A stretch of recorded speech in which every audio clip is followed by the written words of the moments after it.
What's up, guys? Welcome back to the channel. Here we are with another reaction. In this, we have Indian minister reply to OPEC narrative and shuts down interviewer.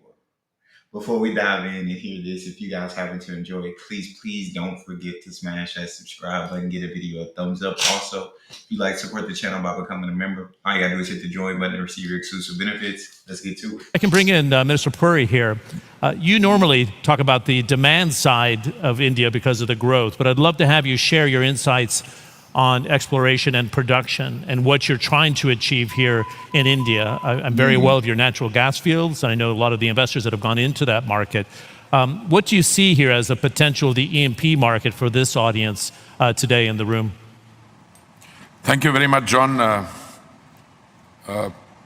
think you want me to come straight to the E&P side, but I would like to set that in the context of our own demand. Today, we consume 5.6 million barrels of crude a day. Jeez. If I go by the estimates of organizations like OPEC, some others based elsewhere in Europe, they say that in the next 2 decades, 25% of the increase in global demand will come from India. Oh, wow. And I think it's an OPEC estimation that by 2045, that's 2 decades from now, India will be consuming 11 million barrels of crude per day. You're the belle of the ball in that time frame. It's not surprising. We have a large population base. We're growing at 6.5%. Energy, or an assessment of the energy consumption, is always a reasonably good indicator of how the economy overall is faring. And I think the Indian situation, the facts speak for themselves. Before I go to E&P, let me also tell you that we have an additional challenge in the sense that we have developmental challenges. We have a population of 1.4 billion people. We supply clean cooking gas, both the cylinder LPG, which is a product of refineries, and natural gas from pipelines, to something like 330 million people in the first category, households, okay? Now, if every household has 4 people, that's 330 million connections, that takes it to 1.4 billion, near saturation, and we supply the cylinder gas for as little as 7 or 8 cents per day, if you're the beneficiary of a governmental scheme. If you're not, then that also 7 or 8 cents. is at about 15 cents, which is very reasonable. I think they're not. 15 cents is 100% reasonable. What? What? What? Oh my God. Oh my God, bro. India. I need me some of you. The most reasonably priced cooking medium, clean cooking medium supplied by any country to its population. Yeah, On for E&P, sure. I think For that's sure. where the real story is now, because the rest is fairly well documented. John, we have 3.5 million square kilometers of sedimentary basin. 1 million square kilometers of that sedimentary basin was hitherto regarded as a no-go area, because different parts of the system, the Navy, Coast Guard, defense organizations wanted it all exclusively to themselves. We changed that, as we changed a large number of other things. In 2016, we went from production sharing contracts to revenue sharing contracts. We have a new law which I think embodies the best practices of any country. We took it all together, had wide stakeholder consultations, and the new law is attracting attention. The major national oil companies, the major players in that field are there. In what we call the open acreage licensing policy, round 9, 38% of the bids which came into this 1 million square kilometers, which we just opened up. Now we've opened up something like 250,000 square kilometers plus of bid in the 10th round, which is, I think, the largest, or one of the largest ever globally. And my expectation is that 80% of the bids will come in that area. Wow. Now, what is different now? That is absolutely free. 80% of them coming back one. Hey, India, man, India. Yeah, the next 2 decades, they said their consumption is about to go up drastically, and like he said, that 6.5 increase, they already got 1.4 billion people, the most people of any country in the entire world, and so it only made sense that their demand would go up and they would be consuming more energy. But it sounds like they got plans in place for to make sure that they got enough. It sounds like they got everything on track to me. What's happening in the Andaman Sea, what's happening in other parts of India offshore. I think one thing is that we have taken into account the global reality. We are inviting our partners to come in, those who have expertise in seismic surveys, for instance, offshore, to come in as technology partners, for which they will be compensated for the services or technology that they provide. And if, of course, you strike oil, you have the right to first refusal. And that policy is working. Equally, some of our existing facilities, I know that one of the major oil companies is teaming up with ONGC to, re-energize that facility. What I see happening is that the new emphasis on E&P is what is producing the change. The people around this table, more than anyone else, know how costly it is. You dig one offshore well, it costs you what, $100 million? And if you go by the experience of some of the latest finds like Guyana, well, folklore has it that they dug 47, didn't find any, 48th well you struck. Now, one of my companies, which is a major Indian oil company, ONGC, I have the CMD here with me. In the last year, he has dug over 500 wells. And this is the largest in 37 years. Now, he is doing that with a reasonable expectation that there is oil there, it is coming. I mean, different finds are there. Some we've got 8 million tons of oil equivalent, some different. So I have absolutely no doubt that the E&P story of India today, which is gaining attraction because our partners are willing to come in and partner with us as technology providers, as other service providers, with a win-win for both sides.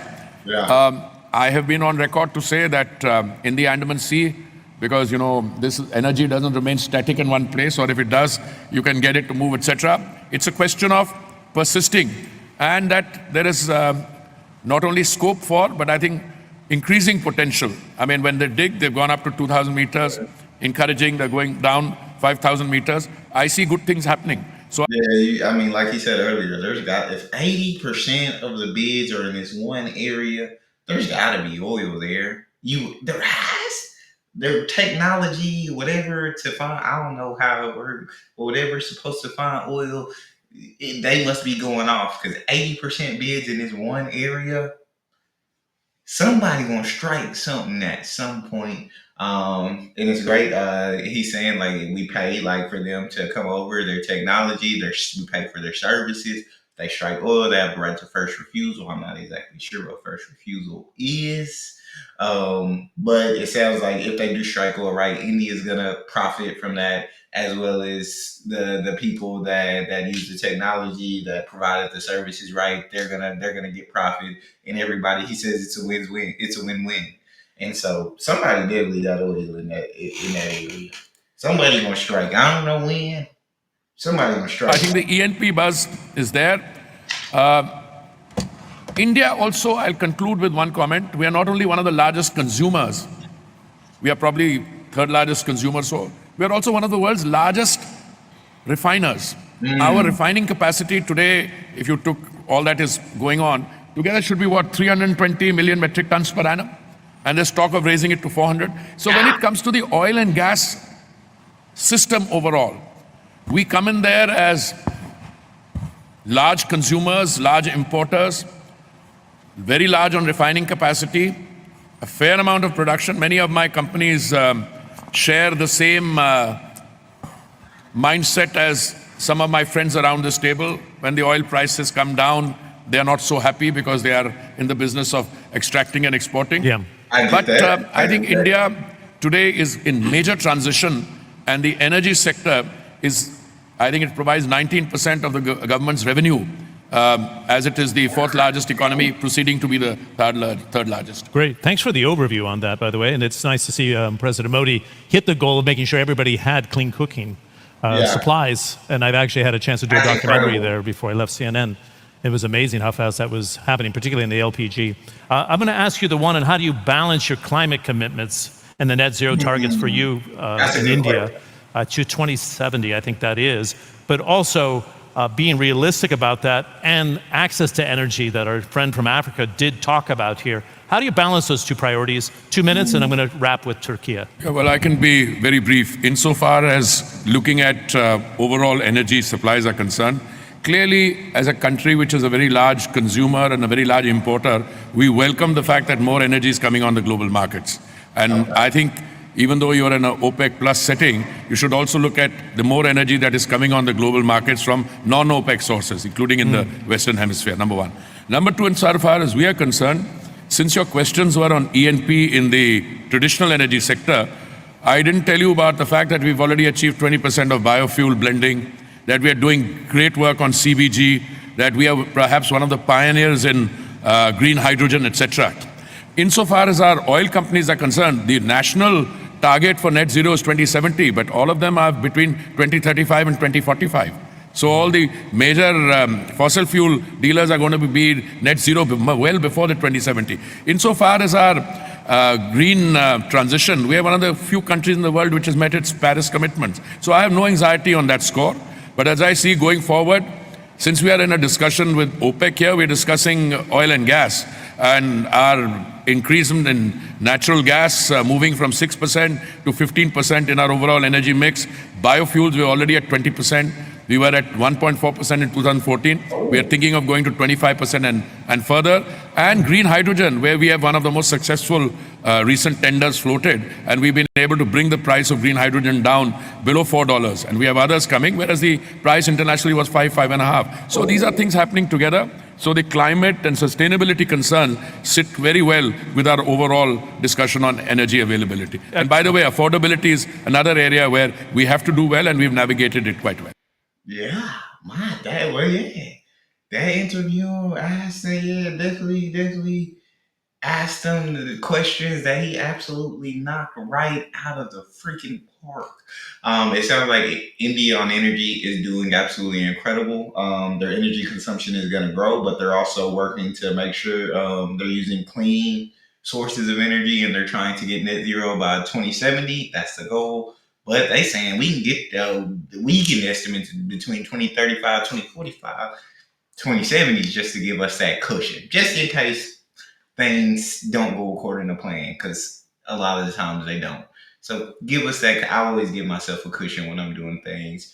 It may take me 1 hour. Give me an hour and a half, just in case things don't go according to plan. But that's awesome to hear how India's doing, how India's growing, how they're doing so amazing with their energy, and how they're also looking towards the future into to getting that net zero emission. So y'all talk to me in the comment section. Let me know what you think. If you guys enjoyed, don't forget to subscribe, get a bit of thumbs up, check out the next. I'll see y'all next time.